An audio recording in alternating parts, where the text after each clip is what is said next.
I love good networking, so I appreciate everyone mixing and mingling with us here as we kick off our day together. So welcome to the MassCEO Western Mass Symposium on Employee Ownership. I really appreciate seeing a lot of new faces and friendly faces that we've seen for some time. My name is Ben Lamb, and I am at One Berkshire. We are the Regional Economic Development and Marketing and Tourism Organization for Berkshire County, all 32 cities and towns. And we're really excited to be co-hosting this event with our friends at MassCEO, as well as our host location, the Berkshire Innovation Center, which you are all benefiting from being in right at this moment. Just a small, oh, there it goes. A small note, this event is all being recorded. So to prevent any hot mic incidents, we just want to let everyone know that sound's being captured, videos being captured, and this will be available online following the event so that if you want to share all the amazing stuff that you hear and learn about, you can share that with your networks beyond today. So just real quickly, this is the agenda for our time together. So we have some really great guests that are going to talk about their specific experiences, as well as some general overviews of MassCEO, the available programming, the opportunities that exist in our broader ecosystem, our friends at the SBA also talking about employee ownership models in general. And this is really meant to be a conversational piece as well, so there will be a roundtable discussion component towards the end of our morning. Really quickly, I know that I said One Berkshire is the Regional Economic Development and Marketing and Tourism Organization for the Berkshires. That is the spiel. So we were founded through a merger about a decade ago now of the Berkshire Visitors Bureau, the Berkshire Chamber of Commerce, and a couple of other smaller organizations, Berkshire Creative and Berkshire Economic Development Corp. They are all under the umbrella of One Berkshire. So while we are the state-designated Redo organization, we are also the state-designated Marketing and Tourism, and we are a membership-based organization with about 750 member businesses across our region. So we wear a lot of hats. My team at One Berkshire, I'm joined by Kevin Pink, who's my deputy director in the department as well. We are here as sort of a never the wrong door office. So anytime a business is just looking for a place to start and figure out how to navigate the ecosystem, that's what we're here for. So we do a lot of consultations. We support businesses through technical assistance. And one thing that we are really excited that we are soft kicking off today, essentially, is our business succession and transition planning program. So this is something that's been in the works now for the better part of a year, and working with a bunch of collaborative partners to start to figure out how do we structurally and educationally support businesses that need to be thinking about their succession plan, but might not be there yet. And so helping to sort of crack the door open for them so that they're more aware of opportunities, the needs that they have to take on, and then also moving forward and helping them to pursue that navigation.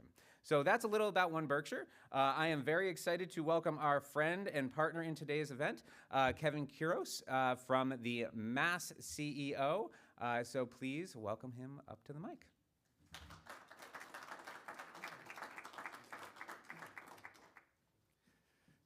Thank you, Ben, and good morning, everybody. Thanks so much for coming out.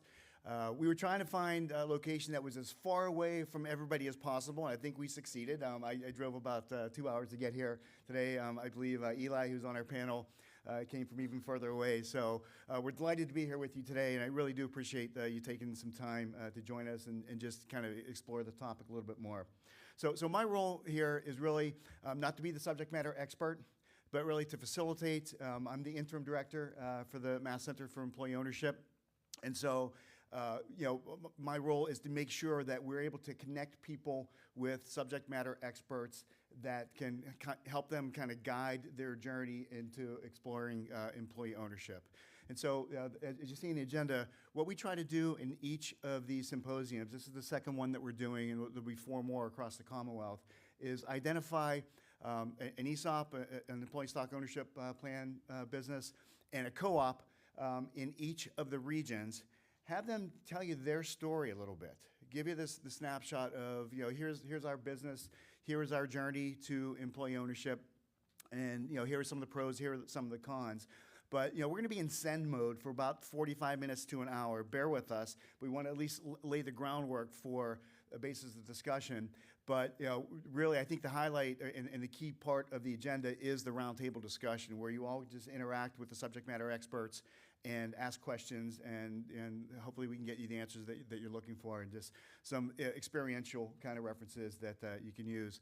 The other thing that we're doing is the center, the Mass Center for Employee Ownership, is a fairly new center, just being established. But just to kind of kick things off, let's talk just for a second. What is employee ownership? It has a bunch of different meanings to a bunch of different people.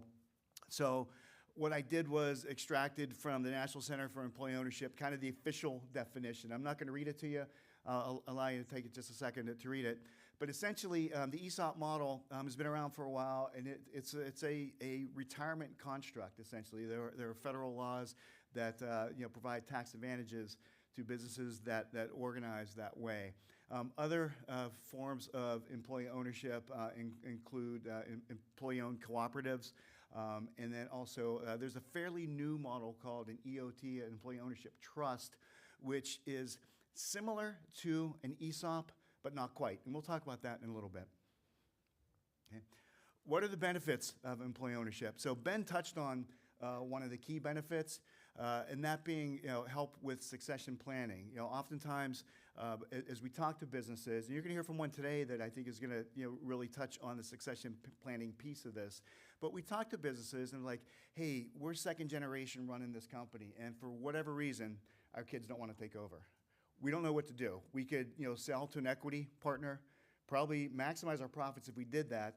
But then the employees that helped us build this, there's no protections for them. So if we want to A, maintain a legacy, B, protect the employees that helped us build what we have today, employee ownership and ESOP model, and the co-op model as well, get you there, because it's a really orderly way to transition the business from a current management structure to an employee-based management structure.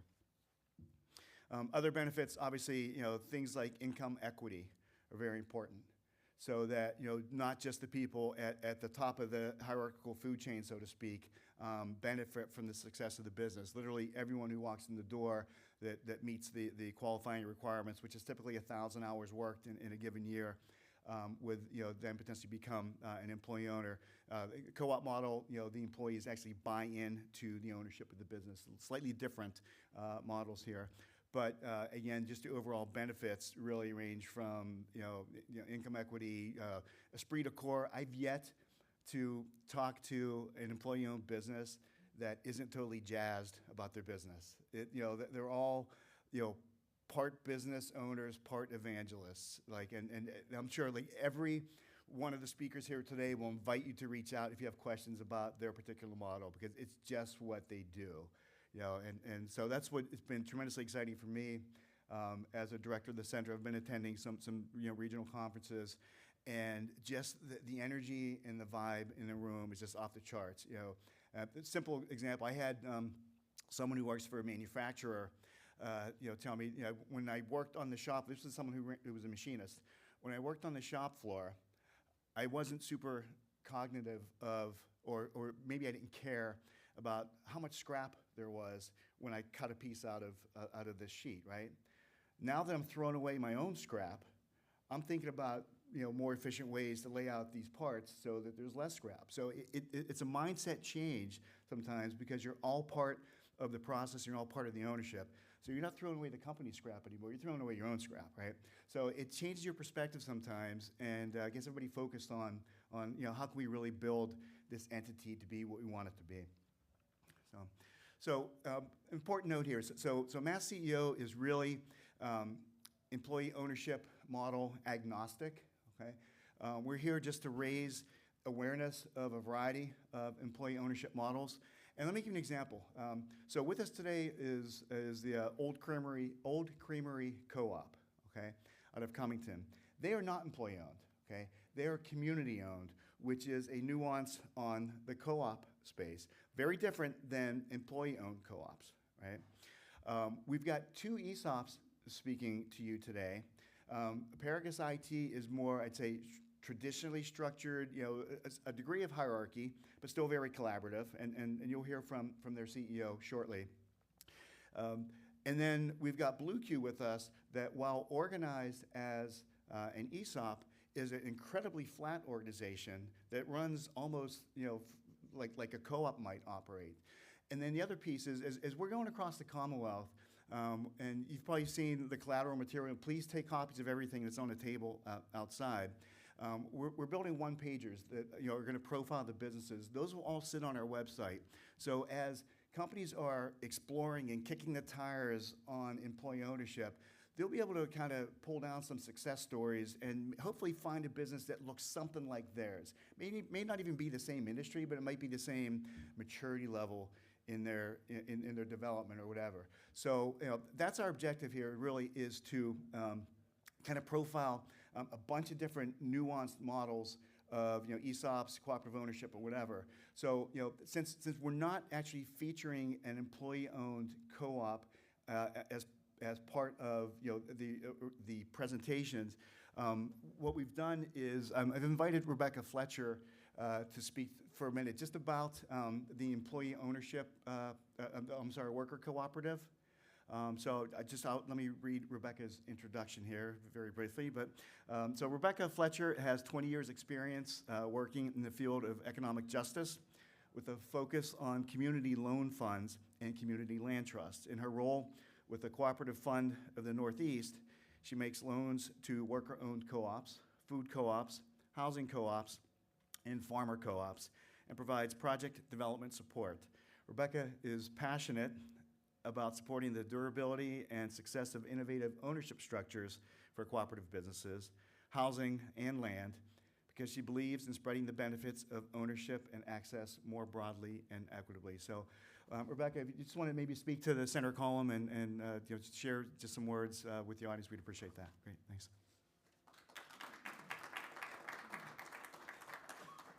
Thank you, Kevin. Not usually getting to hear that out loud. So worker cooperatives, it's like a growing trend, you guys, especially with all the baby boomers retiring and needing to come up with succession plans. There's just more and more of these. And I know as a lender, because we're just trying to come up with more and more dollars, because the appetite for dollars is like greater and greater in the co-op ecosystem.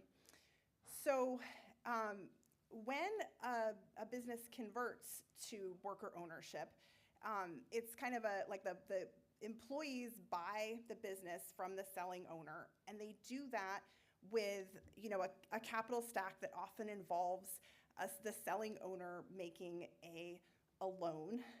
It often involves a loan from a bank or a loan fund like mine.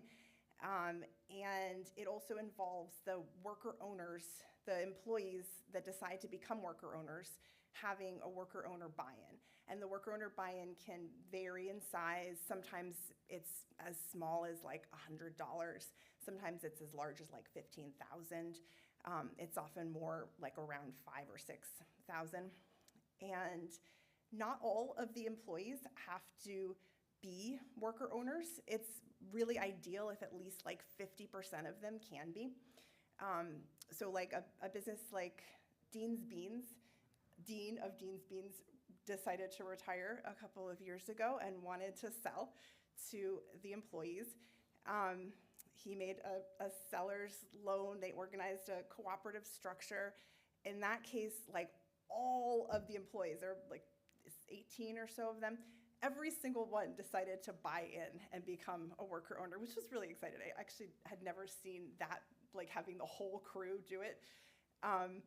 And so they bought it with each having a small worker owner buy-in, Dean's cash, Dean's seller's note, and then a loan that I was able to help with. There's also sometimes real estate involved in a business. Sometimes the business has its business assets, and then the owner also owns real estate that the business uses. And those two things don't have to transfer at the same time. So like Real Pickles Cooperative over in Greenfield, the founder decided after a very long time that it was time to not be the only owner of the business, wanted to move on eventually and transfer. In that case, Dan Rosenberg stayed on in the business for a certain period of time, and that's very common for a selling owner to not necessarily exit exactly at the time of transition to worker ownership. He also had ownership of the building, the pickle factory, held in an LLC. And that transfer didn't happen at the time of transition to worker ownership. It happened about like 9 or 10 years later or something. So it just happened. It just happened this year. The employees bought the building as well. So those things don't have to happen completely consecutively. And sometimes, the selling owners, like Regenerative Design Group is a landscape architecture and planning kind of business. The 3 founders decided they wanted to have a worker-owned cooperative, but they didn't want to leave. They weren't ready to leave. They're all there working kind of still mid-career. And that can happen too. They have seller's notes. The co-op is slowly acquiring all interest in the business, but they are still very much working there. All right, so a 1 share, 1 vote system. So we're talking about democratic governance, where all of the worker owners vote for the board members. So typically, not all of the worker owners are on the board, but all of the worker owners get to vote for the board. And it can create some nice checks and balances. So my husband is a worker owner in a worker-owned cooperative, and he is, sometimes on the board, and in that situation, he's like the GM's boss. And then the GM might be like his boss's boss. So there's like some interesting kind of circularity. And it's important to note that worker-owned cooperatives can be hierarchical in their management structure like that, or they can be egalitarian in their management structure, like collective copies. You'll sometimes see them called collectives when they're egalitarian in their management structure, but it doesn't need to be egalitarian in management to have a cooperative governance structure. Those 2 things are different, and some businesses really don't work well with a flat management structure. Some of them really need hierarchy for nimbleness or something. The 3rd bullet point here, wealth is created for worker owners by the sharing of profits. Every year, if there is a profit at the end of the year, the board will get to decide, what are we going to do with this profit? Are we going to distribute it to worker owners? Do we need to retain some of it for the business itself? And all profitable businesses with more than 5 employees, but not like too many employees. Like, I don't know what the cutoff is. Maybe when you get to like around 75 or so, I might really start telling people, like, think about an ESOP maybe, because you're getting to be like a pretty large size to have a co-op. But I certainly know co-ops, PV Squared, for example, has about 50 employees or something, and that functions really well. They have a hierarchical management sort of structure, and they, it functions. So I think that, like, back in the day, co-ops were often kind of being created by people who wanted to get sort of out of the mainstream economy in some way. I think often now, with the barriers to entry and access to our mainstream economy, people are often banding together and creating worker-owned cooperatives just to be able to, like, get onto that first economic rung of, like, having ownership in a business. And what they're not able to access individually, they really can access collectively sometimes. So that's exciting to see. Thank you. Thank you so much. So in addition to the regional symposiums like we're doing today, we're also going to be scheduling a series of 5 or 6 virtual symposiums.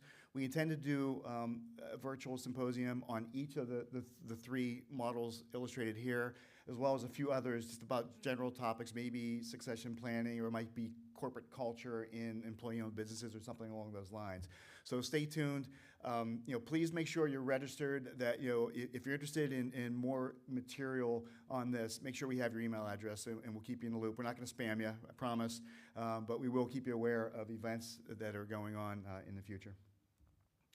So what is MassCEO? So the Mass Center for Employee Ownership, our mission is to provide training, education, and direct assistance to grow and sustain a strong network of employee-owned businesses in the Commonwealth. that sounds like something written by a legislator, right? Confession, I'm a former legislator, so. And it was, okay, because what happened was in the late 80s, there was a bill passed called an Act Providing for Employee Involvement in Ownership Projects, and it was a precursor for MassCEO.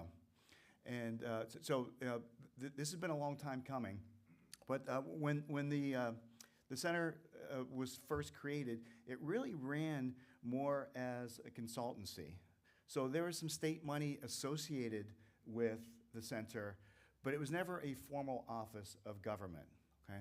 So in November of 22, the legislature passed a bill that actually formalized MassCEO as a government office. So for the first time, it was not just getting some earmark funding, but also was labeled a government office. And what they did was they tucked that office underneath of the Mass Office of Business Development. So MOBD is the state's official economic development agency. Okay, I work for MOBD. We report to Secretary Yvonne Howe, who is the Secretary of Economic Development, and who actually visited the old creamery just a few weeks ago. And so the center now is has a lot more, I think, attention and focus than it may have in the past. We would get funding in prior years, and we would put out an RFP and look for a partner to run the center for us. We're now bringing that in-house, okay? So the other piece of that legislation, that enabling legislation, also created a 19-member advisory board that helps set direction for the center.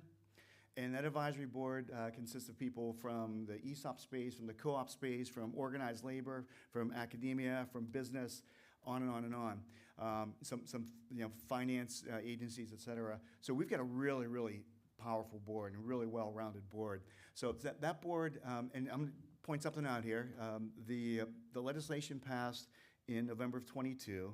The board, because of the wheels of government, was not impaneled until March of 24. So, Rome wasn't built in a day, neither was our advisory board, right? But we're here now, and we actually have a couple advisory board members here in the audience today. If you guys just raise your hands, I'd appreciate it. So Ren Ribeiro and John Biagioni, who's going to be speaking a little bit later. So thank you both for coming as well to support the center. And then, so the board was organized in March, and then in April I was appointed the interim director. So, in working with the board, we've met monthly since last March, and they've set essentially 4 primary objectives, in short-term objectives for the center.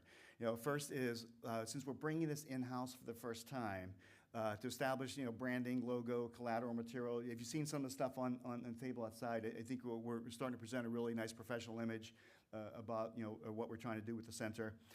Second item is to develop and host a series of roadshows, hence our meeting today, right? Third is to develop a database of existing employee-owned businesses across the Commonwealth, but also to try to develop a database of good candidate businesses that might be likely to consider a conversion to employee ownership. So, the typical, and we saw on the prior slide, some of the profiles, like for an ESOP, maybe 30-person company, $1.5 million to $5 million annual revenue on up might be a good candidate, privately held business. Same thing for co-ops, a little bit smaller, but so we're hoping to, in working with our partners who actually also are helping us with the event management for these series of symposiums, develop a database as well, to where we can start targeting more direct, mail and outreach to kind of identify businesses that might be considering an employee ownership model.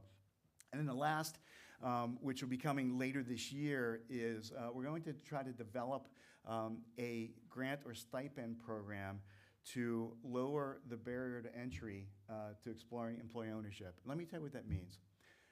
Oftentimes, when a business is starting to very seriously think about employee ownership, they'll undertake what is called a feasibility study. And these are not cheap. For a co-op, it might be $5,000 to $15,000. Okay? For an ESOP, depending on the size of the business exploring the ESOP model, that could be a $40,000 or $50,000 consulting gig just to put a toe in the water to even figure out whether employee ownership is the right model for you or not. Because the answer might be no after an outside consultant evaluates your business. So we've got some funding set aside, and we intend to roll out a stipend program later in the year where if you partner with one of our pre-approved service providers, that we'll be able to offset some of the cost of the feasibility study. Because without a feasibility study, you're probably not going to get there. So if we're being charged with increasing number of conversions to employee ownership, one way of doing that is kind of lower the cost of entry to do the feasibility study. So stay tuned, coming attractions. We'll be rolling out more details as soon as they're available. Okay. Relative to the road shows, this is the second of 6 that we've got scheduled. And then also I mentioned the virtual events. So we're targeting these in each of the MOBD regions. Also would like to just introduce Paul St. Pierre. Paul, if you could raise your hand. Paul is the Western Mass Regional Director for the Mass Office of Business Development. So please do connect with him if you're in the area, and he's kind of your go-to guy to help you access state resources. Okay. And then the other thing that we've done over the past year since we've been standing up the center is also establish relationships with a lot of national organizations that provide a tremendous amount of resources for the employee ownership community. And these are just some of the partners that we've identified. What's important, though, is, first of all, the presentation will be available on our website in the next couple of days. These are all hot hyperlinks. So if you want to find out more about the U.S. Federation of Worker Cooperatives, you'll be able to click through and learn more about the co-op model. If you want to find more about the ESOP model, you'll be able to click through on ESOP Association or whatever. So these are all live hyperlinks for you. So please do download the presentation that'll be up on the website in a couple of days. Okay. All right. And last but not least, here's how to find us. URL mass.gov/MassCEO. Feel free to reach out anytime. You had a question? Yeah. Well, it's actually a recommendation as you think about your grant program. There are a number of new cooperative businesses in Pittsfield in particular, and one of the barriers to entry for them are just the filing fees with the Secretary of State's office and insurance and those sorts of things. So, considering making sure that they're eligible for these funds as well. I'm going to ask you to remind us about that during the roundtable discussion, if you could, okay? I just didn't want to forget myself. Yeah, no, that's fine. Great, thanks. So with that, I just want to at least lay the groundwork for, who MassCEO is, why we're here, how we were chartered, what our mission is, and then really, turn the program over to the stars of the day, which are our profiled businesses. So with that, the first business that's going to be speaking with you today is Paragus IT. Delcy Bean is with us. He's the CEO of the company. A little bit about Delcy. I'll let you read that while he comes up here to take the mic.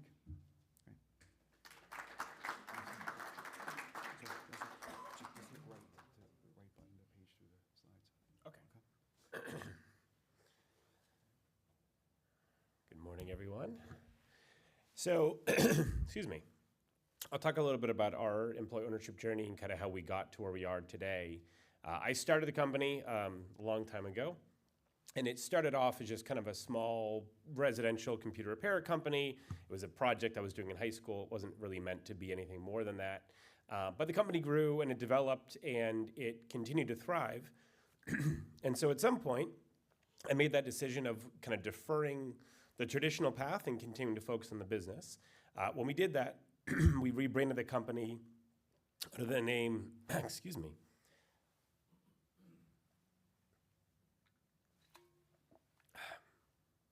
thank you.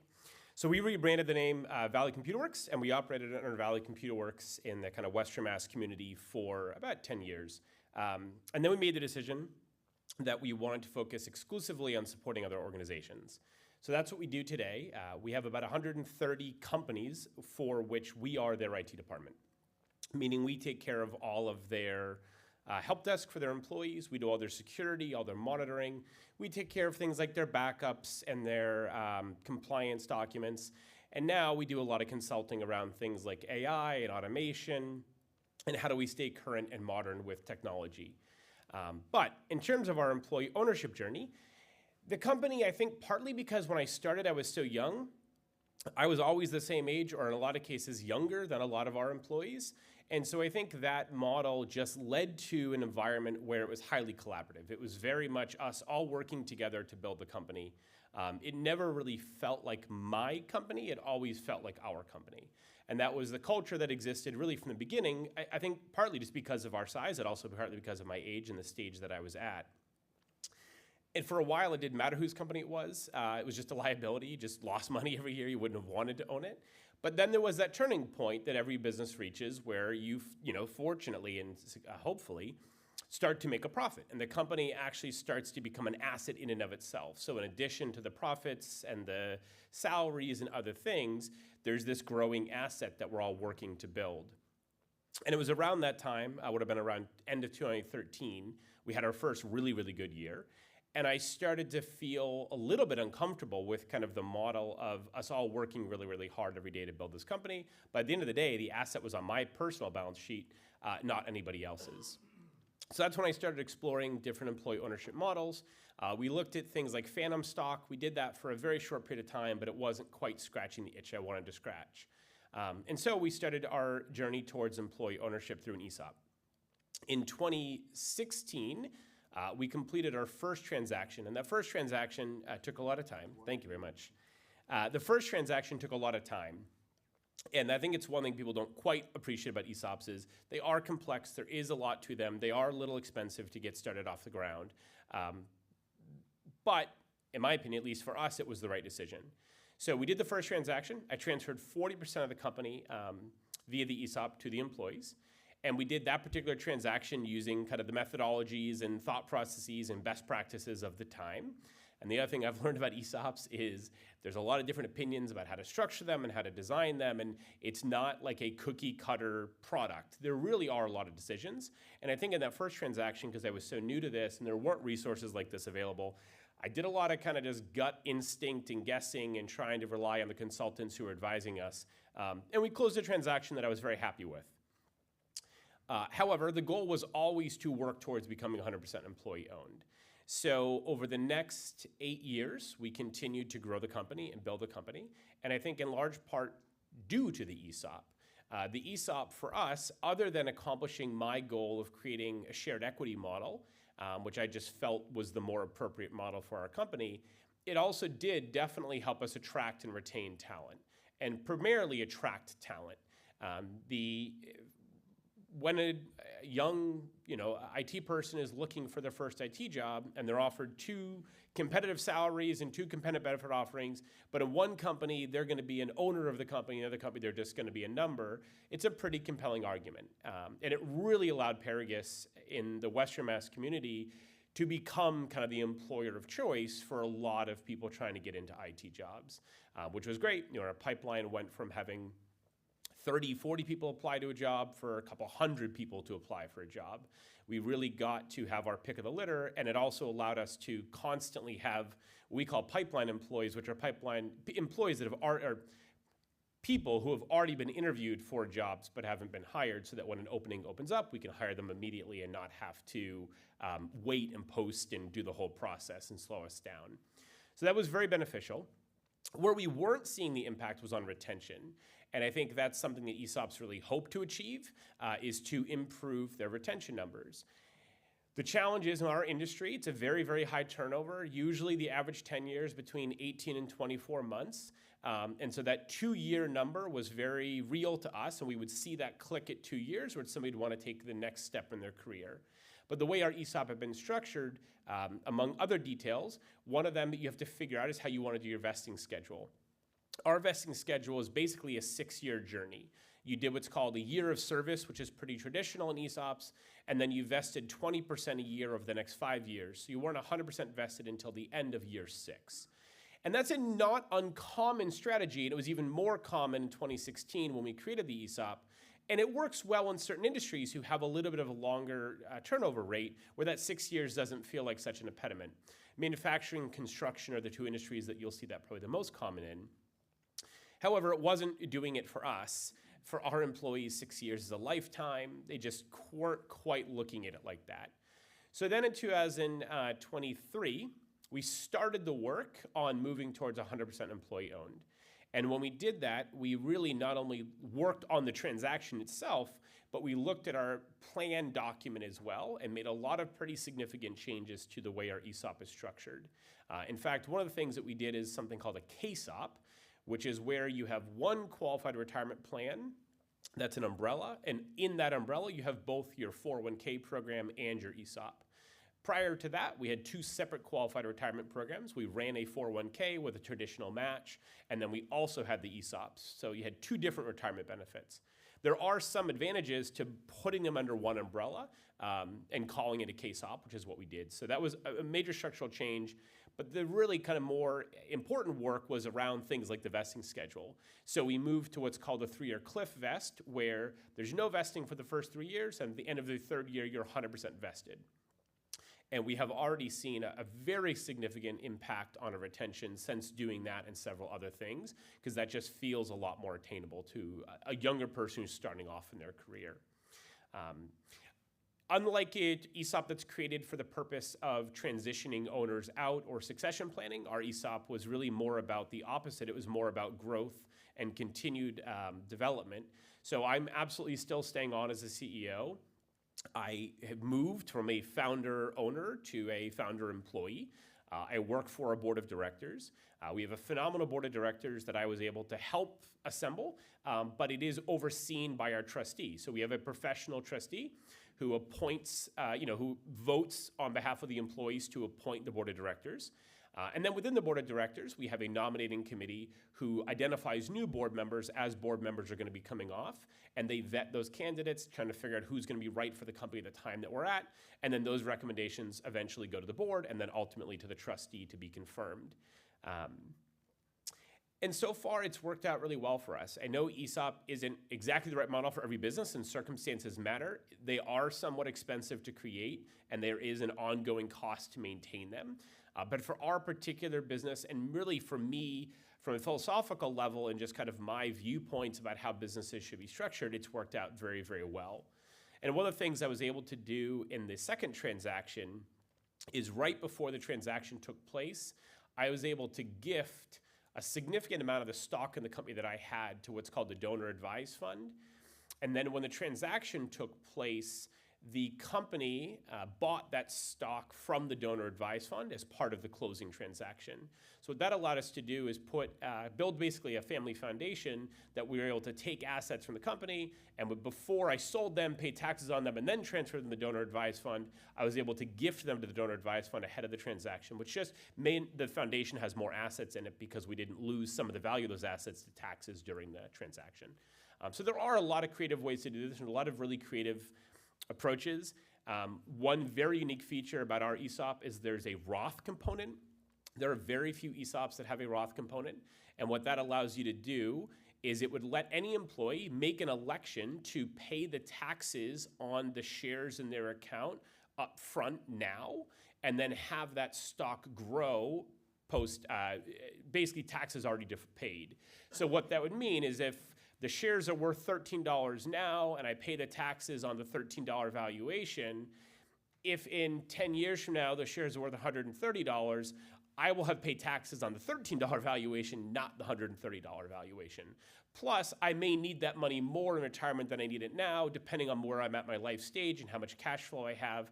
So it's just another option to kind of even further expand, creating wealth for our employees and giving them options that work for their stage in life of business. So I'll end it there. Happy to answer any questions. Thank you guys for having me.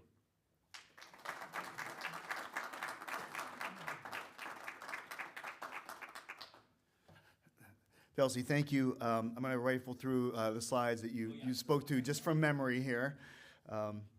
And there's Delcy's story. But I wish I'd met you 15 years ago or 10 years ago, though, because my personal history with employee ownership is not so much employee ownership, but I worked for a company, although not employee-owned. At the end of each year, they would take a significant portion of their after-tax profits and distribute it to the employees in the business. And we had a 5-year cliff vesting. Also an IT company, so certainly familiar with the transient nature of your workforce. And because it was 100% employee contributed, took you 5 years, you were 100%, it was a retention tool for us. I wish I'd met you 15 years ago. I could have saved you a little learning curve there. So, all right.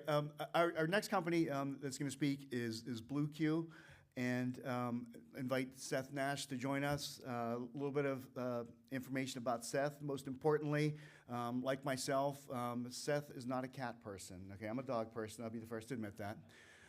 And apparently there's ongoing debate within the company about how many cat-related products to have. So that's an important nuance to know here. So Seth, take it away. Thanks.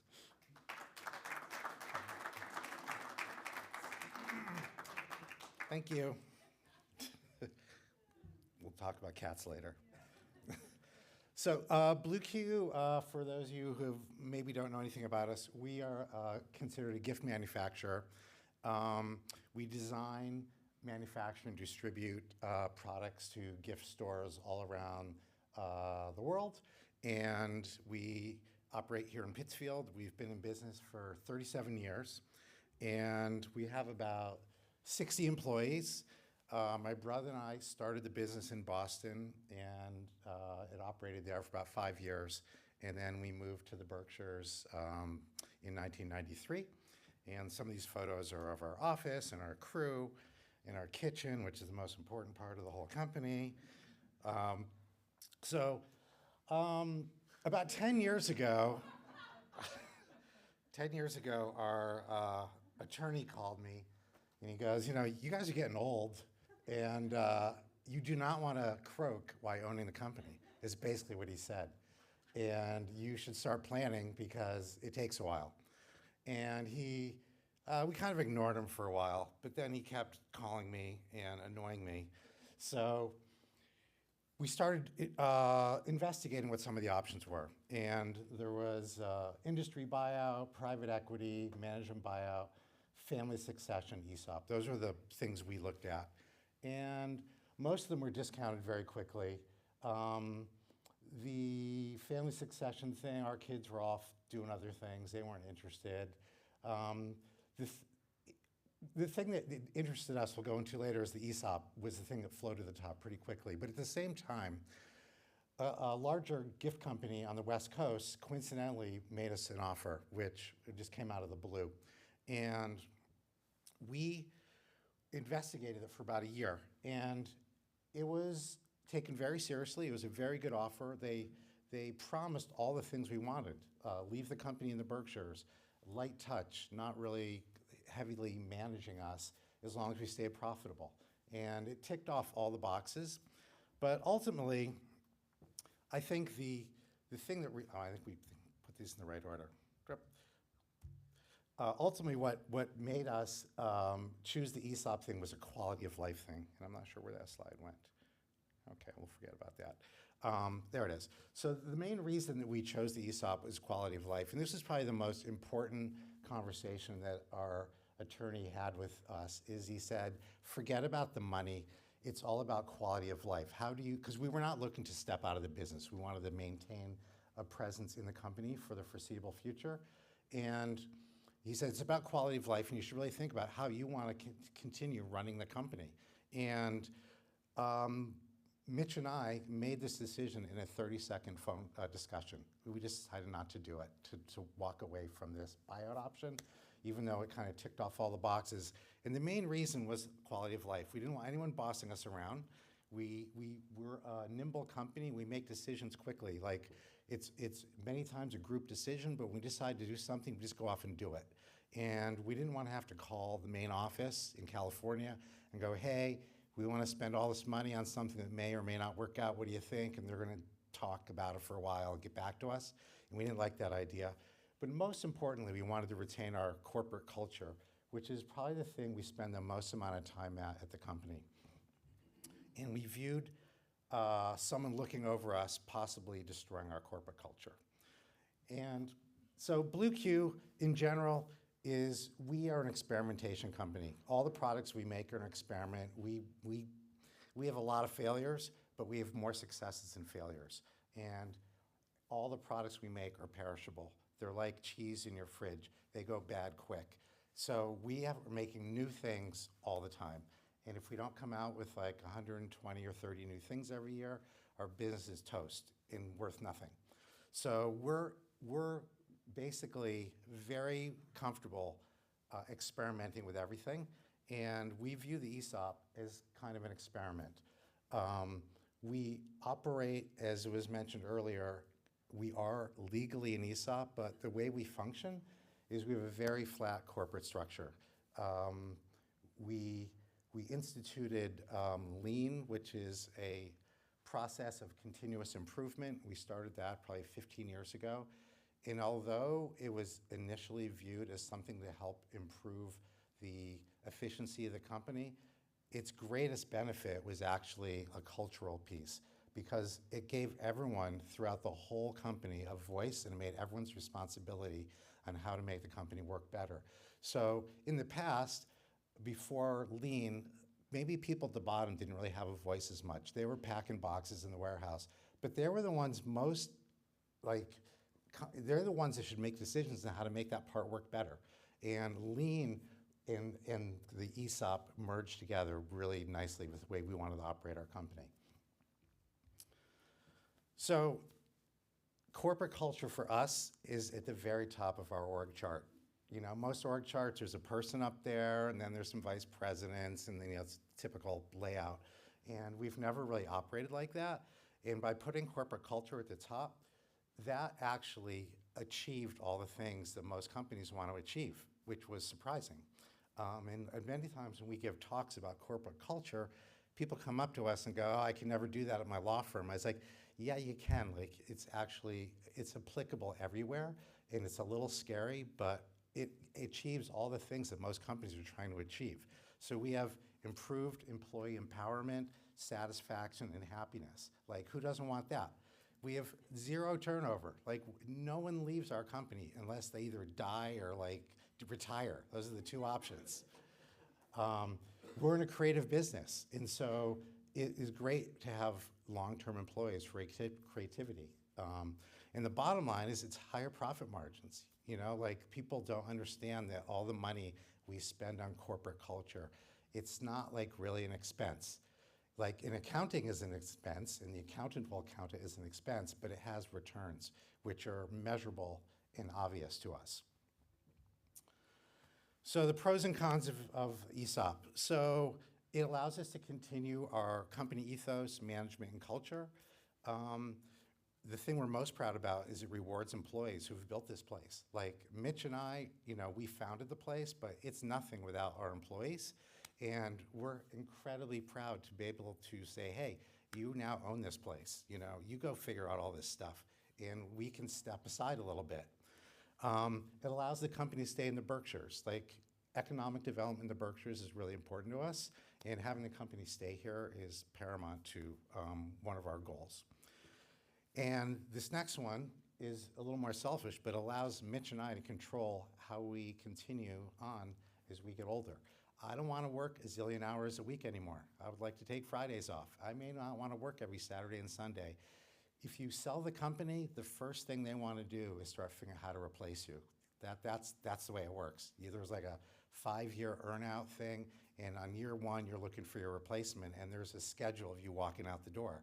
And this allows us to control that. If I'm going to work 1 day a week at some point, that's an option. And then there's some tax advantages, which I'm not going to discuss because it would put you guys all into a coma, and that'd be the end of this symposium right now. So let's forget about that, but it is an advantage. The cons are a lower sale value than if we had an outright sale. And for Mitch and I, that was a good trade-off, and we were willing to do that. As mentioned earlier, it's expensive and complicated for setup and management, and we knew that going in. I would say that it was a little more complicated than we thought. You know, our attorney maybe smoothed over a little of the rough edges talking to us about it, and now he's billing us hourly, and it's great for him. But but yeah, it's a complicated piece, and but I would still do it all over again. There's some things we'd maybe do a little bit differently. And it's a little riskier for us as founders, and it's only because Mitch and I decided to hold the note on the loan. But for many ESOP deals, it is with a bank. So And then this slide here, these are some of our employees who are in their 20s and early 30s. These guys are babies. My kids are older than these guys. And they own like a percentage of 24% of the company, which is where our ESOP is right now. And it's amazing that these guys own part of the company, something they probably never would have ever thought about when they started working for us. And yes, it's great for retention, and it makes them proud to work at the company, and I hope they work until they retire, because they're all great. And starting at the end of this year, we're moving from 24% to 100%. So I will be able to be fired come January 1. So I'm really looking forward to that. Thank you very much.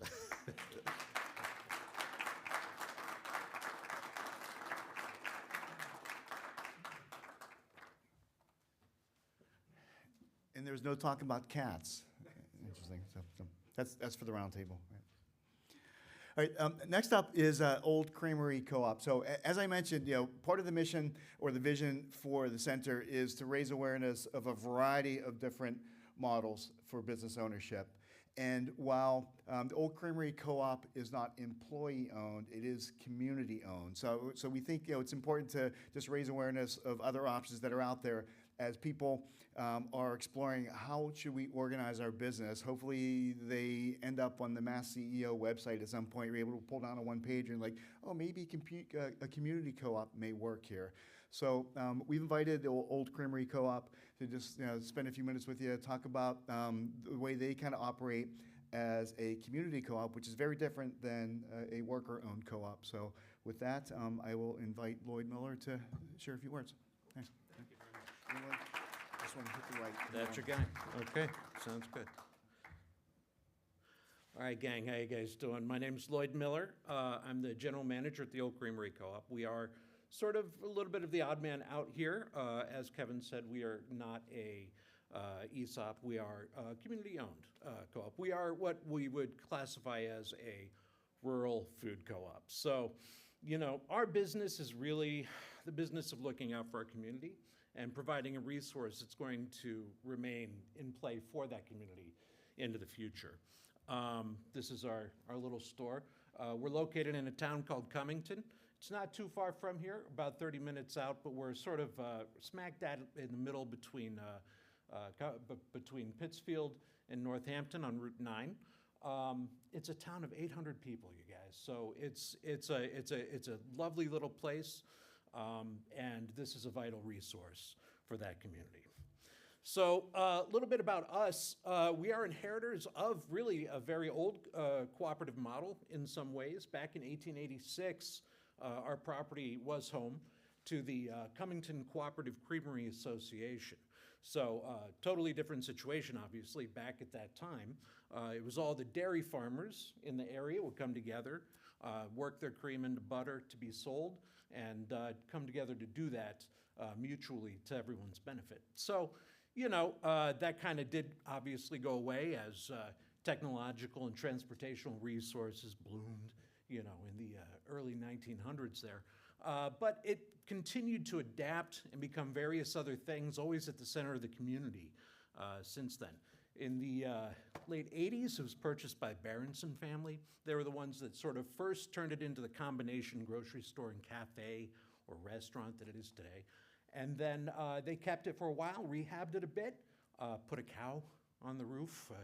We're the place to shop with a cow on top. It's on our shirts, and we're not getting rid of it at this point. But, if you're driving down Route 9 and you see a cow on a building, it's probably us, probably. Anyway, but in 2000, the business was purchased by Alice and Amy, okay? And they're the ones that really kind of brought this vision to the store that was very much like a co-op values vision, okay? Strongly intent on natural foods, healthy home cooking, and community service, okay? And that's what we try to live up to today. But we evolved much in the same way that the ESOPs do, which is to say that after about 10 years, Alice and Amy found themselves ready to move on to their next venture. And when they did so, they wanted to ensure that the store would be there on into the future for the community. These are just some pictures of those 1988 renovations, 1990, and then us digging out the old chimney. Nothing to see here. The cow Yeah, the cow. That's the cow. That's the day I think the cow went up. So, in terms of how we did it, you know, in some ways, it's probably sounds like it's a little bit simpler than the ESOP model, but you got to come up with funds, and it becomes a membership investment situation, right? So essentially, what we did was for 3 years, the newly formed co-op management, the board, built our co-op membership up. We sell memberships at $150 a piece. Anyone's welcome to have their money back and walk away at any point in time. Okay, we're very democratic like that as well. But managed to raise a little over $85,000 there. So that helps for a down payment. But then when you've got to extend the parking lot, build retaining walls, really turn it into something that's going to last through time, you need a little more money. So we did something that's kind of common to co-ops, which is a member-owner loan campaign. Now, those can be tricky if they're not well managed, but you know, just in the last 4 years, we paid back about $280,000 of that, and we still got the doors open. So that's the good news. It can be done, and we think it's worth doing. So why go co-op? For us, really, it comes down to that fact that we're a very small community out there, and if it weren't for that, and it's an aging population too. The next closest resource for these people is 30 minutes away in one direction or the other. And, you know, this is going to stay there, right? Because when you have an independent or individual owner, much like, you know, these other succession talks, you know, it can go away. An owner's free to make whatever decision they like to make going forward. But when the community owns it, the community is invested in making sure that it works and making sure that it stays. So let me see, what else we want to say about that? Oh, and then, you know, there's just the values-driven motive, right? When you're freed up from the profit motive, you're able to pursue business in a way that your membership feels makes sense, right? So for us, we have these operational ends and aspirational values, and our business is governed by those. We don't have to run through all those. Those are the ones we decided on. Other people have other ones, but they tend to be pretty similar. So that's us. Who we are today: healthy food, services, community hub, and nice people working together to do nice things and staying in business. I think I'm gonna let it go with that.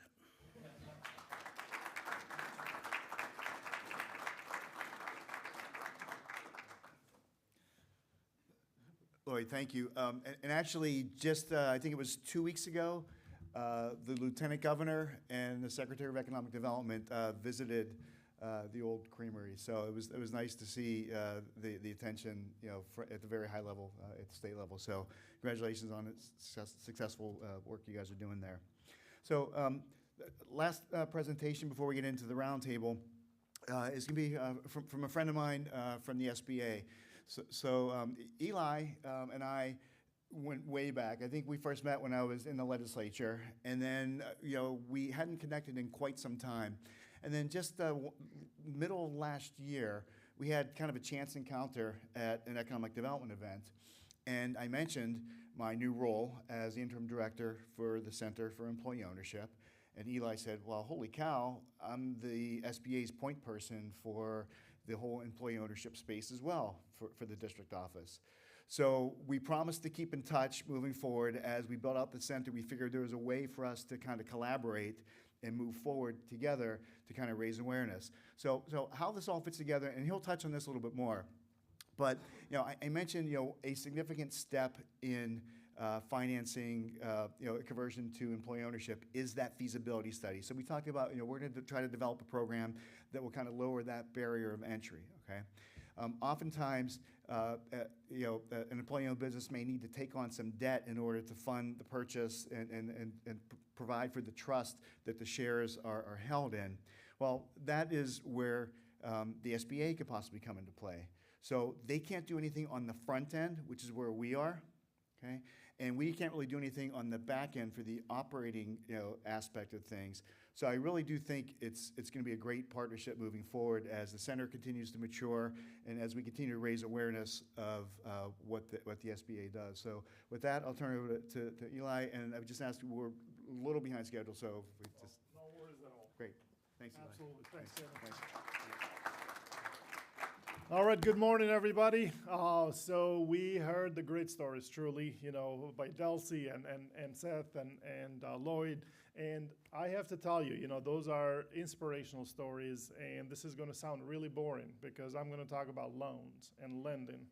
And this is by far, I think, in the 10 years I've been with the SBA, not the easiest time to work for government. All right, I'll put it simply because I know this is being recorded. And I'm sure you guys may have some questions and whatnot, but I will mention a few things which I think are very important for everybody to know. So this is our tagline, Powering the American Dream. As Kevin said, ESOPs, co-ops, employee-owned businesses, they multiply. They have that multiplying effect to powering that American dream, right? As everyone talked about, ESOPs and worker co-ops, everyone becomes an owner of that business, right? Instead of financing one business, you're financing a business that is owned by 50 different people who are empowered, who feel important, right? And who make a difference every day. So that's the reason we're in this business, right? In the ESOP financing, but also because it is legislatively mandated, of course.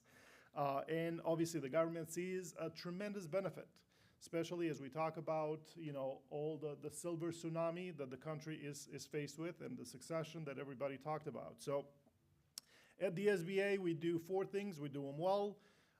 Just wanted to lay the groundwork for some of the folks that aren't as familiar with the SBA. So we actually help with counseling. We help with loan funds, of course, government contracting, and in times of natural disasters. Some of you may remember that thing called COVID, right? We do provide help for small businesses as well as homeowners. So that's what this slide talks about. I did want to touch a little bit on the partner network. Some of you may be familiar with, the Massachusetts SBDC. Their office is in Springfield. We have an office here in Pittsfield as well for the Mass SBDC. The SCORE chapters, if you're not familiar, definitely reach out, and go to their website. Certainly One Berkshire is a great strategic partner of the SBA. And, I think we have been working to build this ecosystem where small businesses, right, are able to thrive and succeed. So a couple of things about our loan programs. Before I get into the boring stuff, let me cheer you all up with a little bit of the greatest and latest initiatives from the administration. So you may have heard of Made in America Manufacturing Initiative that the current administrator, Kelly Loeffler, announced. So this is brand new, just a couple of weeks old. What this initiative calls for is $100 billion in regulation cuts for manufacturing businesses across the US. Now that's a huge number. And what the SBA has done, right, in one of the previous slides, it talks about us being the voice for small business. We have converted our Office of Advocacy, okay, into an office that, is going to take manufacturing, basically put it at the top of their priority list. And we have created this red tape removal hotline where small businesses, manufacturers can pick up the phone and say, this is what's prohibiting me, right? Or this is what's a hindrance for my business.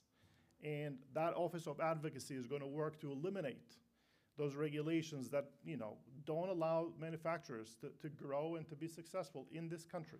So that's in the hopes of making manufacturing work again here in the US. In addition, we converted our Office of International Trade into the Office of Manufacturing and Trade.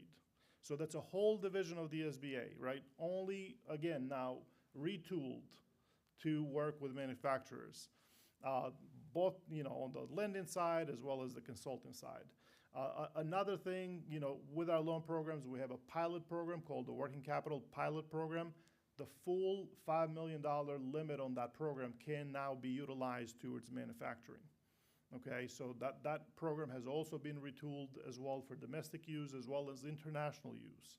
Okay, and certainly our 504 loan program, which is our economic development program, which allows small businesses to buy real estate, right, with as little as 10% equity contribution.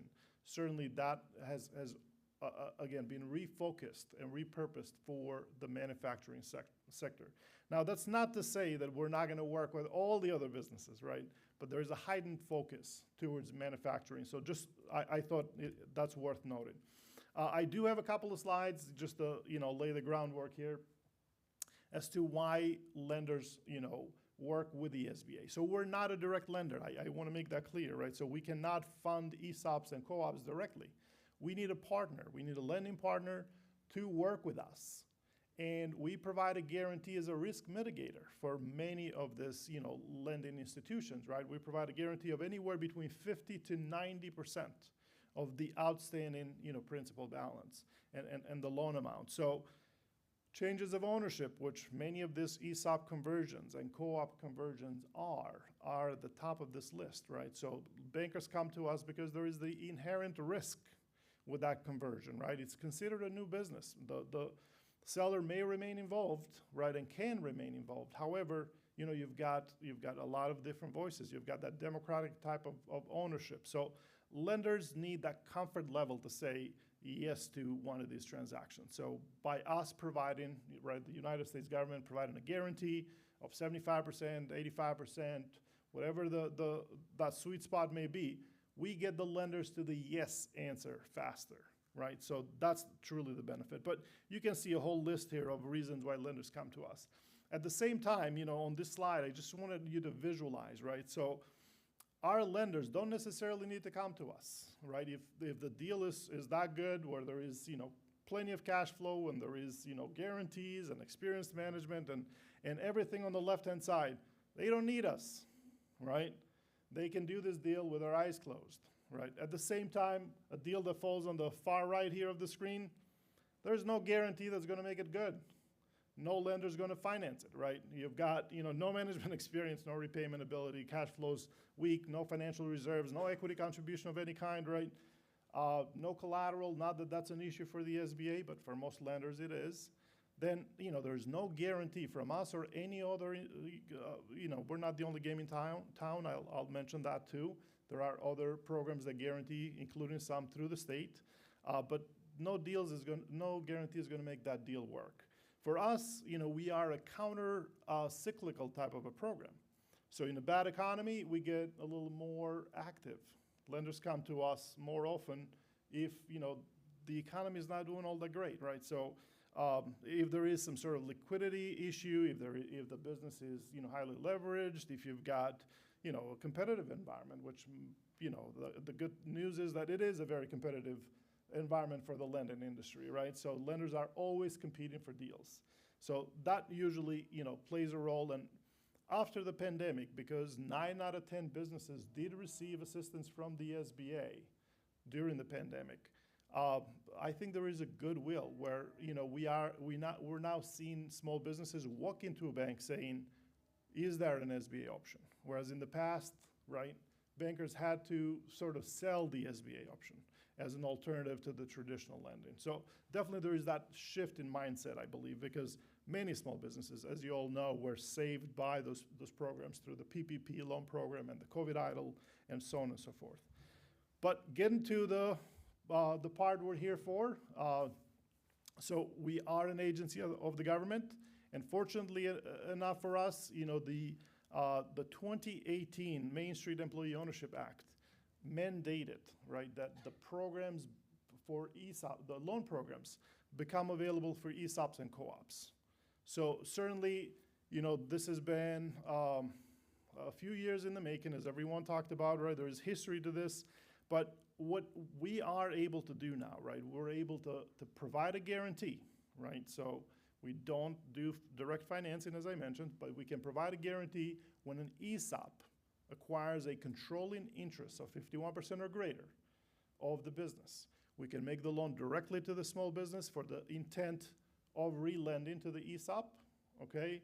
Or we can make the loan to the ESOP directly. So As Kevin mentioned, the one thing that we cannot finance, we can finance transaction costs, right, associated with the purchase of the business, but we cannot finance that feasibility study. We cannot finance the costs associated with setting up the trust. And those can be pretty expensive, right? So what, the MassCEO and the SBA, what we talked about, Kevin and I felt, the same way as Kevin mentioned. I think this is truly a partnership that could work for many businesses looking to convert. So one thing worth noting on this slide, and you'll see it mentioned again because this is mandatory and statutorily required, if any owners, founders of the business, right, remain involved after the conversion, they must pledge a personal guarantee because they are the beneficiaries of those loan proceeds. So that's one thing, that everyone needs to be mindful of. But I think I talked about this a little bit. So purchasing a controlling interest, 51% or greater of the employer's small business. And then, this is the relending or the purchasing of qualified employer securities. So once again, one of the things worth noting here is that the SBA, under the ESOP financing, the SBA rules do not require the ESOP to guarantee the loan. But that's not because we're nice guys. The IRS says you cannot have the trust, okay, guarantee the deal.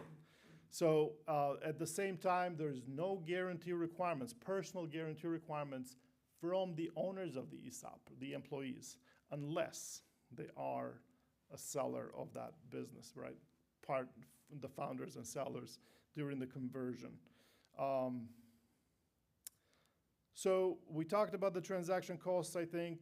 That's important. I sure hope the state is going to provide some serious dollars on those grants, or maybe divvy those up, to multiple businesses, because we do see a demand.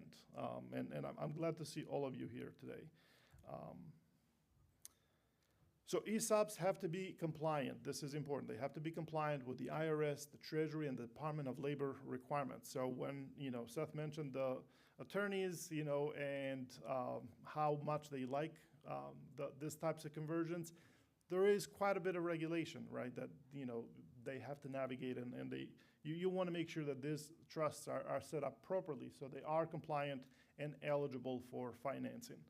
Our SBA lending partners, okay, they can process these loans under their delegated authority. And I only mention that because we have granted many of our lending partners authority to make decisions in-house. They don't really need to come to us, right? So it's important to ask, a lender, when you work with them, if they are a preferred lender. That's what delegated authority means. But it doesn't mean that they don't have to do the same due diligence that we would as an agency, right? Another thing worth noting, because obviously, real estate doesn't always have to transfer with a conversion. These types of transactions do not allow for what we call the eligible passive company rule, this EPCOC on the screen, right? So the business is the operating company.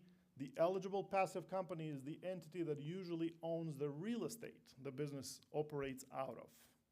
So ESOP structures do not mix with this passive type of rule because of certain requirements that we have for the eligible passive companies. And certainly you're going to get a copy of this. Kevin's going to post this on the website, so this is pretty self-explanatory, I think. But again, feel free to reach out to me if any questions. And just hopping onto the co-ops, right? So one big difference and one big benefit of the ESOPs versus the co-ops is that the law allowed the SBA administrator, he gave her the discretion, her or him, currently we have a she as the administrator, they give the administrator discretion to waive the equity contribution or equity injection requirements. So an ESOP can happen without any equity contribution, okay, because the SBA administrator has waived that requirement. Under the co-ops, however, they have not. So co-ops would be subject to equity contribution requirements. Don't ask me why, they just haven't gotten to it, I think. But certainly, I mentioned this earlier as I was speaking with different folks in the room. This is an opportunity, right? This is a change in administration. This is a time when you can lobby the new administration and administrator to make changes to the programs. This would be one of those logical changes you could make, right? And they have the discretion and the authority that the law allows. So obviously, the co-ops have to be eligible to meet all SBA eligibility requirements, like most small businesses that seek financing and guarantees from the SBA.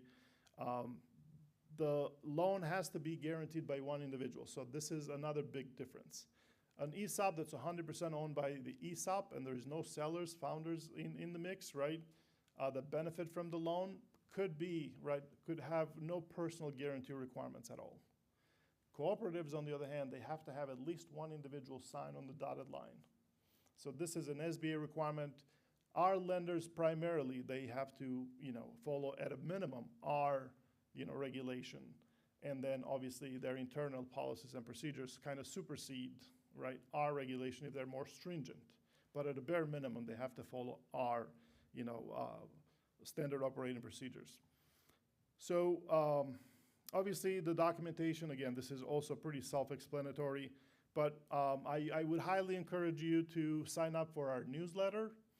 Not sure if some of you receive our newsletter, but as Kevin mentioned, we're not going to inundate you with emails and information you don't need, but certainly you can stay in the know as far as the changes.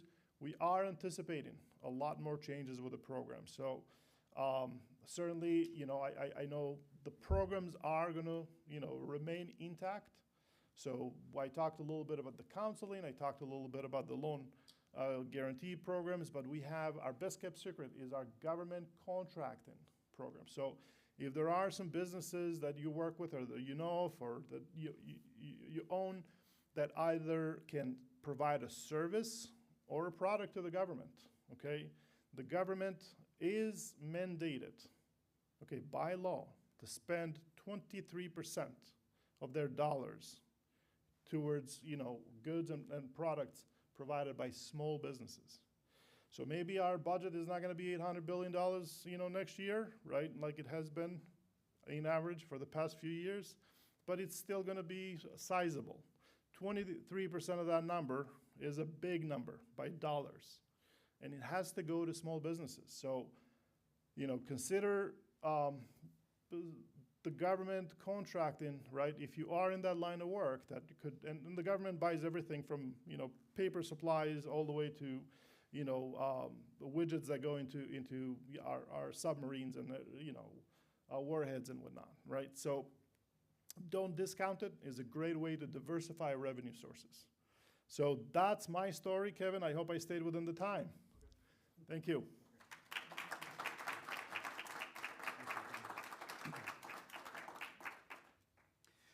So I did want to mention one of the resources that Eli spoke to earlier, and that is the SBDC. For those of you who are not familiar, it's the Small Business Development Center. And it's important just to raise awareness because it's funded by the SBA, so there's no charge for their services. And they could do things like help with a business plan. So if you're going to try to get a loan, either through a private entity or an SBA-backed loan, you need to have kind of your books in order, right? And oftentimes, the first place that will, at the Mass Office of Business Development, will refer small businesses is to the SBA to help them kind of get their books in order so that they then can qualify for perhaps an SBA-backed loan, or also we have a partner in the room for Mass Development. Eli had mentioned that they're not the only folks who do loan guarantees. Mass Development is the state's quasi-finance authority. They also do loan guarantees as well. So Karen Carswell, raise your hand so people know. So if you're interested in talking to Karen about state programs, she's here as well to cover that. Okay. Any questions for Eli? No, we'll get to that. Right. All right. And here's contact info for Eli. Also, Bob Nelson, who has been the district director for how many years, Eli? 16 years, announced his retirement. So Bob has been just a true asset to the state and to the entire region for multiple administrations, both at the state level and at the national level. So we wish Bob the best of luck in his retirement. Okay. And here we are, roundtable discussion. So we're going to time box this. I'm going to end at like 11:25. So that gives us about 35 minutes. I would ask the 5 folks who have already spoken to come take a seat at the table.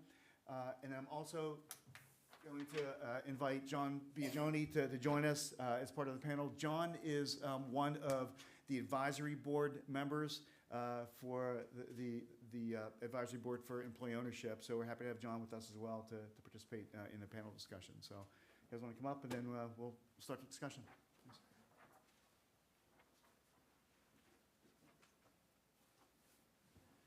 You all can arm wrestle over who gets what seat.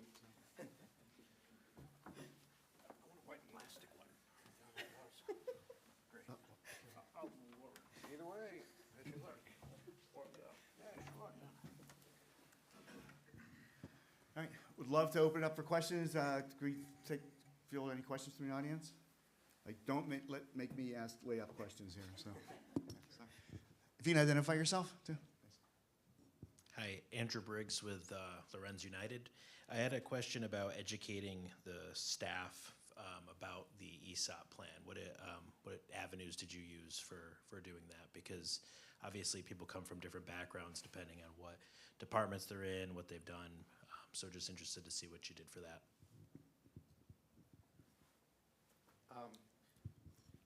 We had multiple discussions with everyone.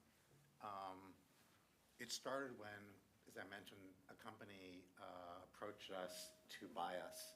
And I think many times when that situation happens, it's hidden from the employees, so scare the shit out of everyone. Oh, sorry, it's being recorded. So we decided not to do that, and because the executives from this company were coming to visit us, and we didn't want to hide it and make up fake stories. So we decided to be completely transparent. We said this company is interested in buying us, and we included our employees in that process. So then when the ESOP developed, we realized that many people would have a hard time understanding it. I was having a hard time understanding it. It's complicated, and having those discussions with the employees actually helped me understand it better. And they had questions that I didn't think they would have. So we had many discussions, and I think if you went and queried our employees, there's still a lot of confusion. Yeah, unfortunately. I've been coached to ask the panelists to speak into the microphones. So. Oh. Thanks. I'd also ask.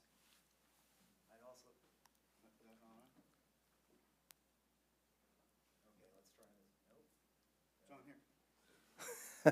here. Okay, I got it. So I'd also say that it's a continual process. So as we speak to the employees, we have quarterly meetings, and sometimes making sure they understand the benefit of the ESOP is understood through what we've distributed through the year to current retirees and through diversifications.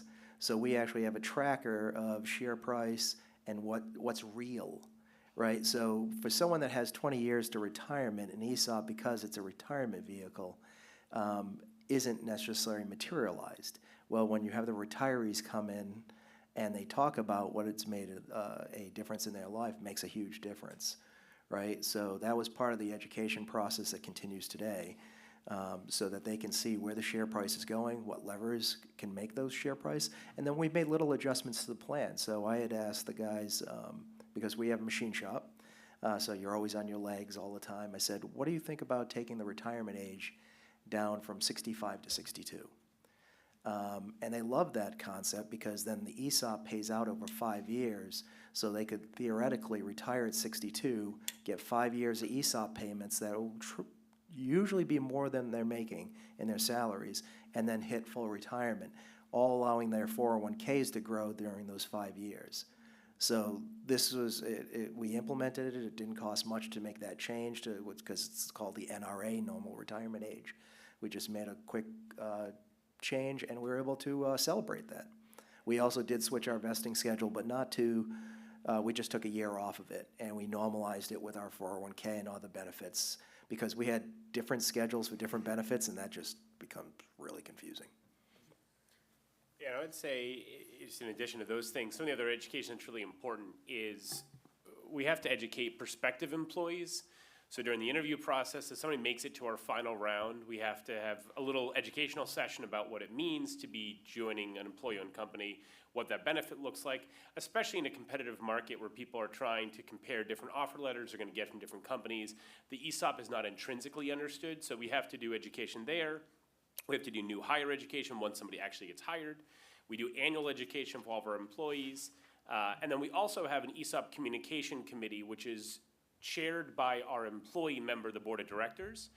And that member's job is to look for other opportunities to talk about employee ownership within the staff, create little fun events, find ways of using analogies and examples to just kind of help tell the story of employee ownership and engage employees further, because it is just an ongoing thing. It's not like you say it once and people instantly understand it and align to it. It takes a lot of ongoing communication. Anybody else good? Everybody's good? Well, I can add that the discussion with transition to worker-owned cooperatives is kind of similar. There's, it's really helpful if you can get folks on board well in advance of the transition, because then the process of developing the new bylaws and articles and everything is much more collaborative and much more representative of the will of the people. So I really love to see a business that's looking at doing a worker-owned cooperative transition to develop working groups with their current employees, start talking to folks and educating them about what it means, to start implementing more of an open book management thing where there's more transparency about the finances. They're starting to educate people about how to read a balance sheet and a P&L, because it's a big leap to transition folks who have previously just been employees sometimes to be able to put on that hat of an owner and look at the books through those eyes, look at all of the governance through that lens. So some folks get really nervous about when to tell them, and is everyone going to freak out? And as a lender, often I'm there saying, please, spill the beans, let them, start to learn and understand. And, it's going to take a year probably after you tell them anyway to get everybody on the same page and ready for the transition. One thing I'd like to add is, we've talked a lot about conversions, but entities can come out of the blocks as a cooperative or as an ESOP. For example, one of our advisory board members works for a co-op. I believe there are 5 members of her co-op company. They chartered right out of the blocks as a co-op. So this was not an existing business that became a co-op. They were 5 people who were like-minded about what they wanted to do. They provide professional consulting services, and they, right out of the blocks, decided that we're going to organize as a co-op. So it's not even necessarily a conversion effort. It sometimes can be just a conscious management decision on the front end of the creation of a business. So, and to add an even stranger little twist, variation, is sometimes a group of people will get together and realize they want to have a cooperative, but instead of starting a startup, they might buy an existing business. And so they purchase a business that wasn't a cooperative that's up for sale. Four Buds, a flower group a flower shop did this, where they purchased a flower shop that wanted to transfer so that they didn't have to go through the whole process of getting a business off the ground, because that startup phase can be so painful and so risky for everybody. And I know you wanted to ask your question that you asked earlier, so. I'm Karen Pelto with Berkshire Funding Focus. I help people get grants in the county. And my question really is about the folks coming out of the blocks. I've been working with a number of them, particularly in Pittsfield, who are starting out with that model. And I guess a question and a recommendation is about the grants that are become available later this year, making sure that they're also available to that folks in that situation who are also facing the startup costs and filing fees and et cetera. And then the other question is, as you're planning these virtual sessions, are you going to be having simultaneous translation in other languages, and particularly if people could request that? Because at least and again, this is just my own experience, but I would imagine that across the state there are many, I'll just say new citizens of Massachusetts for whom English is not their first language, and it would be really great to make sure materials and presentations are available in those languages. Thanks.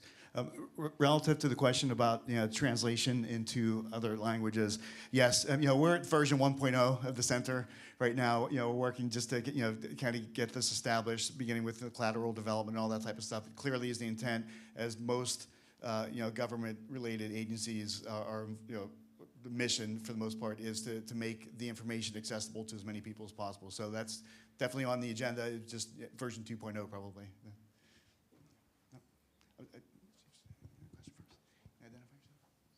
Hi, my name's Meg Sanders, Canna Provisions in Lee and Holyoke. We are an ESOP. I would love to hear a little bit more about coming out of the gates as an ESOP. Can anybody speak to that? Like just the transition? Like, starting as an ESOP. Can you organize as an ESOP? I'm not the subject matter expert on that piece of this. Yes, I do not know that answer. John, do you know? Well, I was going to say, in most of the ESOPs I've seen, there's always the 1042 conversion, right? So that's where the owner gets to move into private or into U.S.-based equities, and it avoids any taxation step. Right, so ESOPs are really designed around that manner, and then the switch from the C Corp to an S Corp as you go from some percentage to 100%. I've never heard of an ESOP come out of that. Yeah, and my commentary earlier was specifically about the co-op model. But so. Other questions? Karen. All right, Karen Carswell. I work for Mass Development. So, are there any? I'm just thinking about different industries where it wouldn't work. Where is it like a bullseye, and where is it like not quite? Because I also work with a lot of businesses that are in like the restaurant business, right, or in certain retail. So how does that? What would you advise? I'll just say that the Newport Group is one hell of an ESOP. So if you go down to Castle Hill in Newport, they're all employee owners. So the bartender will talk to you about employee ownership. The person that changed your sheets, everyone is an employee owner there. So it definitely can work inside of a hospitality situation, and they keep expanding. So the Newport Group is not slowing down. They're great hosts. They host the CEO conference every year for New England at Castle Hill, and they're a great group. I would also add the most recent large-scale conversion in the Commonwealth, Sullivan Tire, went from not being employee-owned to 100% employee-owned right out of the blocks, 1,600 employees, corporate operations, every branch. So, the person putting the tires on up to the CEO are all employee owners as well. So it certainly spans industries. So just to add to that, I don't think it's an industry question. It's more of a size question. Right, so an ESOP can be expensive, right, for a small business, and certainly to set it up and to set up the trust and so on and so forth, right? The feasibility study. I guess I've read and I've heard different numbers, right? But they always say under 25 employees, probably not worth exploring the ESOP. So Kevin said it best. I think it makes sense to look at. What the cost is, to sort of like, put your finger in the water and test how if this makes sense or if it doesn't. But I think as a golden rule of thumb, right, you probably want to be of a certain size, certainly a profitable business. And what we have seen at the SBA primarily, I would say, just to go back to the industry, professional services has been one of the top, I think, industries in general, right? So architectural firms, engineering firms, law offices, as far as ESOPs go, right? Because it's a great, tool to retain talent. So we have seen conversions in that, in those areas because of the that reason, right? So recruiting is one thing, retaining is another, so. The other thing I would add is, if you remember the slide, we had the 3 columns that Rebecca spoke to, the middle column, which was the co-op column. The right-hand column was for EOT, Employee Ownership Trust. All right, and that's kind of a middle ground, okay, between traditional ownership and becoming an ESOP. In an ESOP, the trust owns the shares of the business and then distributes them to the employees. And then when they leave the business, the trust buys them back. In an EOT, the shares never leave the trust. So the trust itself holds the shares and they distribute the profits to the employees. So that the administrative costs for an EOT are lower than an ESOP. Okay, some of the tax benefits, and I try to stay in my lane. I'm not a tax advisor, but are different as well. But it's an emerging model. To my knowledge, there are only 1 or 2 in the entire Commonwealth. So we're hoping to again raise awareness of this model. It might be a good intermediate model for maybe the co-op model doesn't work. Maybe ESOP is going to be too expensive, but it might be a good fit for companies that are kind of in between there. So, follow-up question. Well, how much is it? The legal fees, they charge every 6 minutes. So is it really the legal fees that's the expense? And also, I'm like a creative thinker trying to piece the, get some private funding too, as well as the state, which is great. So could we get anchor institutions who are like, wow, this supplier of the part to my industry is super key to keeping it local. So could we start some sort of fund, right, that is on the private side that also helps with these legal fees, because this business and the employees are so key to my supply chain. Maybe that's something we can also look at as well on the private side. Just throwing it out there to somebody who might want to kickstart that. Karen, I will add that your newly merged division, Mass Growth Capital, the technical assistance programs that they have over the years have been used quite a bit by co-ops to kind of explore the model and help with that transition as well. And I believe that that the plan is to continue on with that in the future as well. So. I was going to answer the question for worker-owned cooperatives. Sure, as please well. do. So across sector it works, service, industry, production, there's all kinds of different types. It's really, you gotta have 3 unrelated individuals before you can have a worker-owned cooperative. I'd prefer to see 5 if possible. And once you hit around the 75 workers mark, it's gonna be rough. And I have found that if the business is based around a liquor license in Massachusetts, there are some particular hurdles to having cooperative ownership of that in this state because of the licensing.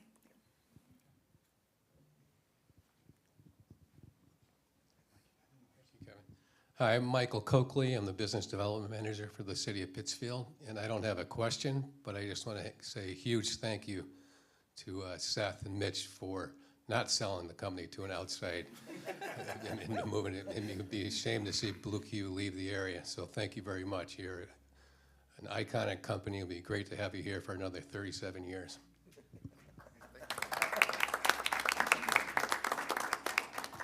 Thank you, Mike.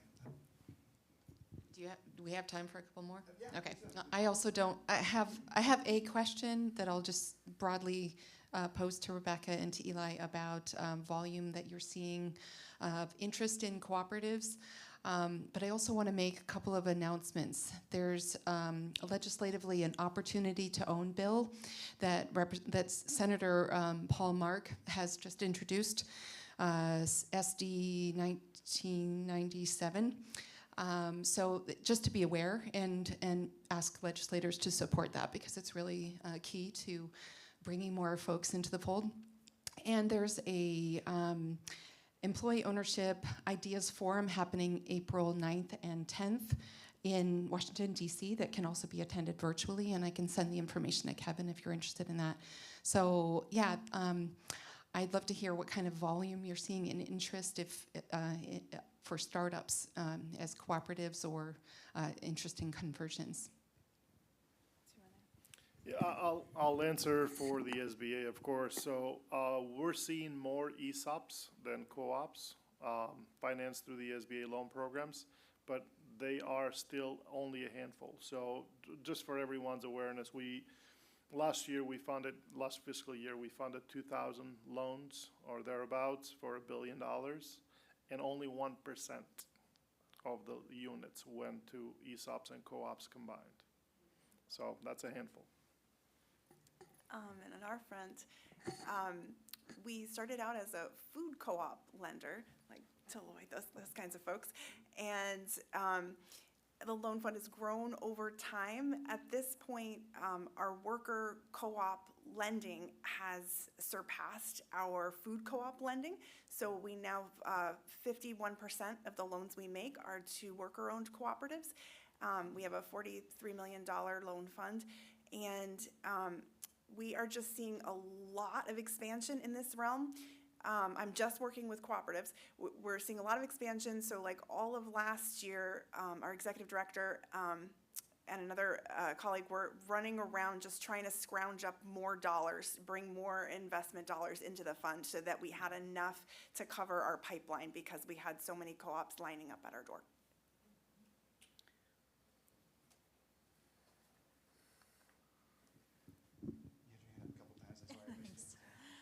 Hi.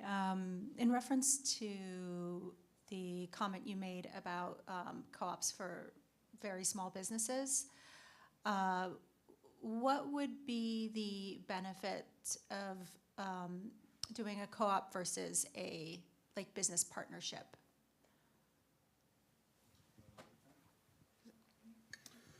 We love being a co-op. We're very small. We do about $2 million a year.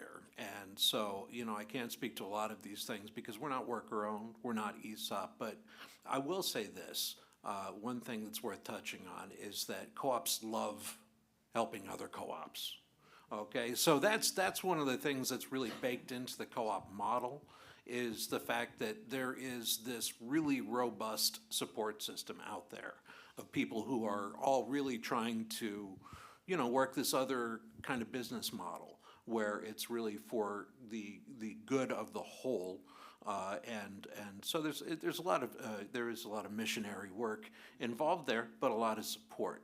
So to me, that's one major benefit of going co-op.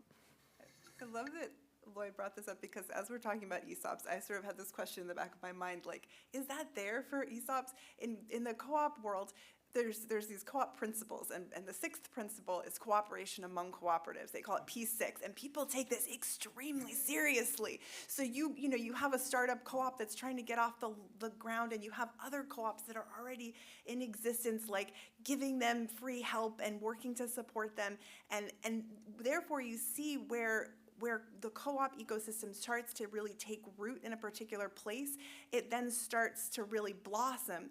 And it's kind of slow to take root in places where there aren't existing co-ops. And it's really that P6 difference that where they're the cooperation among cooperatives where it starts to have an exponential effect. So it's very cool to see. There are certain tax benefits for cooperatives. Cooperatives can be organized in a few different ways though. So I'm not a tax person, so I don't want to try to overstate my knowledge, but essentially the profits that a cooperative allocates as patronage dividends to the worker-owner members, those are not taxed. They're not subject to corporate tax. They are individuals pay individual taxes on those, but there are some tax benefits like that. There's also, like you were talking about, the 1042 rollover for conversions. Those can benefit a selling owner of a business converting to a cooperative. I think the one comment I would add is you can't overstate the cultural impact of employee ownership or worker ownership. Having attended, I think, 4 or 5 now regional conferences of the ESOP Association, they do a session at most of their conferences called the Nifty 50, and they go around the room and they just pass the mic, and table by table, the companies will talk about what they do from a cultural perspective, then how it's helped their business. and you hear things like little contests once a year. It's the guess the share price contest, and whoever comes closest to the share price gets like dinner for two or something like that.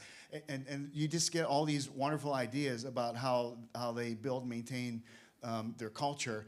And what's really interesting is you've got a variety of businesses, some of which are single location, others that are considerably distributed. Like think about Sullivan Tires. Every one of their locations, they're all employee owned, they're all part of the same company, yet there's some in Pittsfield and there's some in Uxbridge where I live, et cetera, you know. So you know, you can pick up a lot of those types of things by associating with like one of the entities. I had the one slide that listed some of the national groups that you might be able to leverage to get some ideas on how to take advantage and implement some of the cultural things. But most of the businesses will have an employee ownership committee that, you know, that's kind of their job is to make sure this stays fresh. 6 months ago at the ESOP Association, I was speaking with a CEO from, no, it was a year ago, from a Massachusetts ESOP. And I'm like, tell me what's going on with your business. He said, you know, we've kind of let things devolve a little bit. Okay, we've taken our eye off the ball. We just assume everyone understands it. And we're not seeing the same benefits that we used to see. Fast forward to this year, they had one of the session speakers at the ESOP Association talking about how dynamic their culture is now. This person was brought in specifically to revitalize the whole notion of, hey, we're all in this together. We all benefit when the business does well. And you know, he talked at length about like ideas are free. You know, there's a book called Ideas Are Free, and recommend everybody read it because you know, you elicit as many ideas, creative ideas as you can from your workforce. And some of them you're going to just discount offhand because, you know, not all ideas are good ideas, right? But you find some real gems in there. And there's a whole session just about, you know, how to leverage that human resource asset that you have and make them feel important to the business. So I would say just don't, you know, underestimate that. So. I think that idea of like absentee ownership, what that does in a neighborhood, you know, the negative impacts that can have versus like if you can increase the number of homeowners, the people who are really invested, you see that shift in when you have employee ownership in a business. That's like a big cultural change. And I think there's also an impact to the clients and the folks that they're helping, like PV Squared, when they're up on your roof, installing solar, there's always going to be an owner who's up on your roof. So when they're starting to saw through something, it's going to be an owner making that call, and there's just a better product that's being delivered because of that, you know? Just to add to that, I know we're limited on time, but in one of these conferences that I've attended, one of the things that was mentioned is operational efficiency of these types of employee-owned type businesses, right? So to Rebecca's point, of course, when you think about it, right, so the Kaiser model that Toyota implemented at one point in time allowed every assembly line worker the ability to stop production if they saw something wrong with a product. And here we are, you know, probably 50 years later now, Toyota makes one of the best engines, one of the best cars, and whatever. What the ESOP allows, and this is the analogy that the individual I heard it from used, they said the ESOP allowed my company to implement the Kaiser model without any added costs, right? So every individual, right, looks for operational efficiencies because they're part owner of the business now. Now they have a vested interest in addition to getting a paycheck.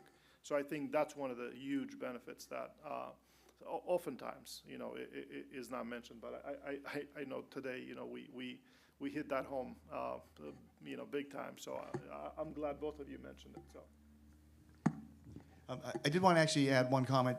Ren had mentioned some legislation that is moving through the State House right now, and the sponsor being Senator Mark. He actually was at the visit to the old creamery a couple of weeks ago as well as part of the state delegation that was there. And in it's a small world category. He and I were legislative classmates. We both got elected to the legislature at the same time, so it was great to see him there. And I had honestly forgotten that he had elevated from the House to the Senate. And so I called him representative, and he called me representative. I'm like, well, I'm no longer a rep, but you're now a senator. But it was just nice to connect with someone who, you know, we kind of share an affinity for the employee ownership space. So it was just great to see him. So I think we have time for one more quick question if we have one. Yeah. Hi, Hi, Andrew again. I'm just curious about, for the ESOP structures, how you structured your board of directors. Is it something where the employees have nominations, or just curious how you designed that? And I know there can be different models, but I'm just curious what you might have found beneficial. So I can say on our side, we started off with a very, very small board of directors, just 3 outside directors, kind of the minimum requirement when it was only 40% owned by the ESOP. When we moved to 100%, or actually in preparation for moving to 100%, we expanded the board pretty dramatically. We now have 5 external directors who have no familial relation with the company and are just kind of truly external in their interests. And then we allow the employees to nominate and elect 1 member of the staff to serve on the board of directors. And then as long as the company is still repaying its note to me, I have a permanent seat on the board that's protected by the transaction until the loan's paid off. We have, is this thing working? Yes. Currently our ESOP is at 24%. I don't even know who our board of directors are. I'm sure that legally we're a corporation and there's a board, but I have no idea. We have no functional board of directors. It's probably my brother and I and our wives. I have no idea. But come December 31st, when we're going to 100%, we have to establish a board, and we've given this quite a bit of thought. Our business is a very oddball business, and we're reluctant to let some outsiders come in and possibly not understand what we do and not be super helpful. So we're planning on the board to be internal. And this is where we go back to kind of the co-op model. We're not replacing Mitch and I eventually. That's not our plan. Our plan is to try a group management model, and that group will be the board of directors essentially. And there'll probably be a smaller subgroup of that, like as an executive committee, so you don't have to grab this group of 9 people every time you want to like buy a new shovel. You know, that makes it not very efficient. So that's our plan, but we haven't gotten there yet. So for Lampen, it's sort of unique. Our employees actually do approve the board of directors every year. So that is sort of towards the co-op model in terms of it. But our board is 4 external members and 1 management rep, which is myself, as whoever is the CEO of the company. The good thing about an external board is that it helps with liability for the ESOP because you have an external set of eyes and an external trustee and an external valuation company. When you bring those in internally, the liability on those people that participate is pretty high. So having that external representation is actually a good thing. Yeah, we have an external trustee. It's just the board. Yeah, I agree. Like you have to have a trustee. That's Right. Do you have a quick comment? I've played time cop here, but. Yeah. Just a comment on this particular question. So I just want to say that as a former worker owner of PV Squared, we had an internal board of directors as well. And I had always wanted to have an external board member, but I realized after the fact now that we operated that way with the 6th principle of cooperation. There were so many advisors that we reached out to on a regular basis for technical, for management, for so many different ways that we didn't really need an external advisor. So I love this conversation and how the distinction plays out between ESOPs and worker co-ops. I think the beauty of this is we heard 3 answers, and they almost all were completely different, right? And so the message being, one size does not fit all in this space, and you really need to, what works to decide on something. What works for your culture? In John's case, they felt a strong need for an external influence, perhaps from a loss mitigation perspective, but also just from a macro view of the competitive world, those types of things. In other cases, that's not the situation. So, part of the feasibility study and then the follow-on consulting is to help you kind of charter what direction you're going to go as you define, your vesting schedule, when you define, all those types of things too. So it's not a short journey, but it's a very productive journey that you have a lot of input and thought into. So.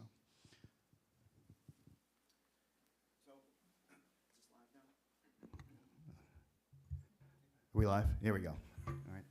So want to do just one last thing here, with some closing comments, if I may, and two things actually.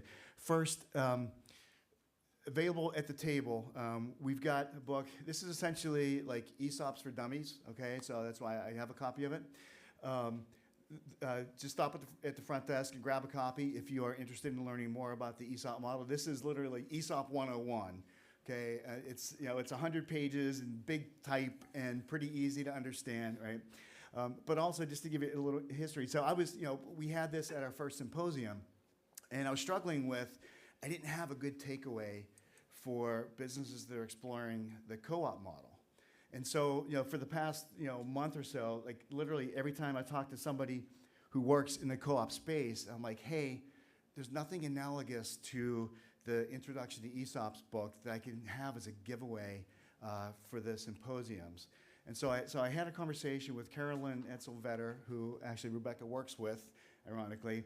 But Carolyn had a different hat on. That was with the Northeast Transition Initiative. So it's a think tank really focused on increasing the number of co-op conversions. It used to be called the New England Transition Initiative, I believe, and now it's Northeast. So essentially throughout the Northeast. And she had on the back burner for a long time, we need to do kind of a how-to for co-ops. And when I had the conversation with her, she's like, you know what, you finally have been the impetus to get this off my to-do list and complete it. So we have for the first time the kind of primer for co-ops. We have a limited number of copies at the front desk. This will be on our website as a PDF as well in the future. But we're delighted. We've co-branded this with NETI, the Northeast Transition Initiative, and we're super excited about the quality of it. It's very simple to understand, puts in layman's terms, how do you do this without too much of, like, many of the co-op related books are very, somewhat deep and intense philosophical exploration of the socioeconomic impacts of a co-op. And less of a how-to, whereas like the ESOP book was kind of, here's a how-to. So we now sort of have a how-to. So we're delighted to announce this here. It'll be available on our website, but we do have a limited number of copies at the desk. And the last thing that I would like to do is personally thank our presenters who did this, again, with their evangelist hat on, not for any compensation or anything like that, took time away from their business, took time away from their families, got hounded by me to put together a presentation, even though Delcy didn't use his. And so I want to just thank you each with a small memento. So Delcy, if you...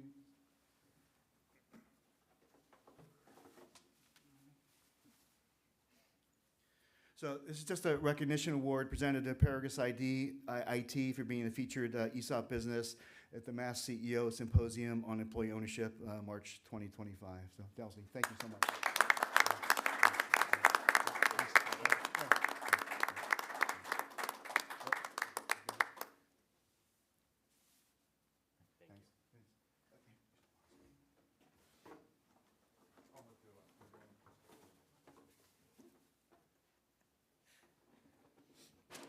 And Seth? Recognition award presented to Blue Q, our featured ESOP business for the MassCEO Symposium on Employee Ownership, March 2025. Seth, thank you so much.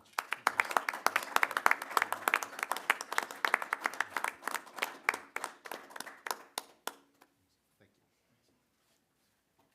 Oh, sorry. And finally, Lloyd. Sure, okay, sure. I've been instructed to stand in front of the podium so we can get a better picture. So again, presented to the Old Creamery Co-op for being the featured co-op.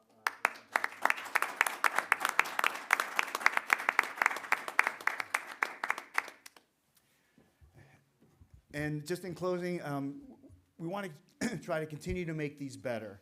And the enemy of good is better, and the enemy of better is best.